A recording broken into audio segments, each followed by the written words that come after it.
We were told that when we had a president, we'd see a giant global political figure, the man that would be the political leader for 500 million people, the man that would represent all of us on the world stage, the man whose job was so important that, of course, you're paid more than President Obama.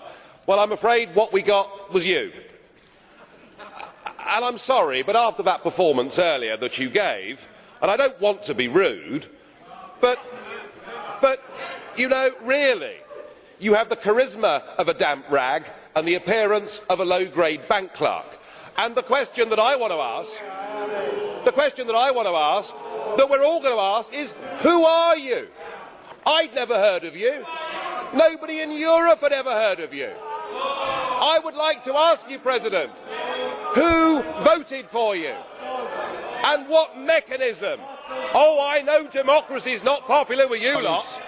And what mechanism do the peoples of Europe have to remove you? Is this European democracy? Well, I sense, though, that you're competent and capable and dangerous, and I have no doubt that it's your intention to be the quiet assassin of European democracy and of the European nation states. You appear to have a loathing for the very concept of the existence of nation states. Perhaps that's because you come from Belgium, which of course is pretty much a non-country. But since you took over, we've seen Greece reduced to nothing more than a protectorate. Sir, you have no legitimacy in this job at all, and I can say with confidence that I can speak on behalf of the majority of the British people in saying we don't know you, we don't want you, and the sooner you're put out to grass, the better. Well, as you said, Mr. President, you wouldn't like to be rude, and I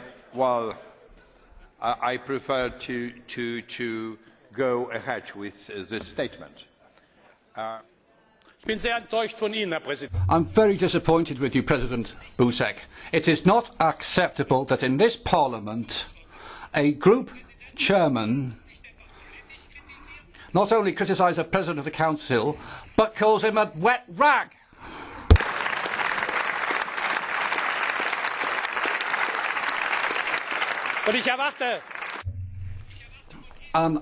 I expect you, President, to call this person to order. It's not right that this man should be able to trample over the dignity of this House. And Joseph Dole, it's not just a case of getting or allowing the UK to leave the EU. It'd be better for Mr Farage to resign if the European Union and the European Parliament are such bad things in his eyes. Thank you, President. Just as I have said to President Farage previously, 2 months ago, and today I repeat this, these type of addresses, which are character assassinations of individuals, are inadmissible in the European Parliament, and I spoke to Mr Farage about it, and I drew his attention to it. Mr Schulz, I'd like to say that this is how I work, and that's my way of going about it.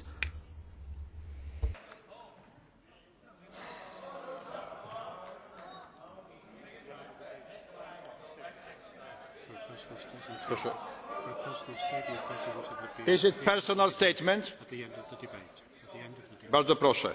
The floor is yours. You may not like what I say, but just consider your behaviour. You, after the Irish people in a referendum voted no, said that our group had opened, by supporting the no vote, that we'd opened the door to fascism. You said that we had behaved as a group in the Parliament like Hitler and the Nazis in the Reichstag. We've been called by Danny Cohn-Bendit mentally weak. You know, it has to be, it can't be one way. It is not personal statement. Mr. President Farage, it is not personal statement. I am very sorry, it was not personal statement. We must keep order and all the regulations of our Parliament. Well, today I was off to the headmaster's study at 12 o'clock, high noon, to see the President of the European Parliament to talk about my intervention in the debate last week with European President Herman Van Rompuy. We talked about free speech, and I told him that I thought the limits of free speech were the incitement of violence, not the expression of a political opinion within what is supposed to be a parliament. He said that wasn't good enough, and what I had to do was to apologise. I had to apologise to Herman Van Rompuy. I had to apologise to the European Parliament, and I had to apologise to the state of Belgium.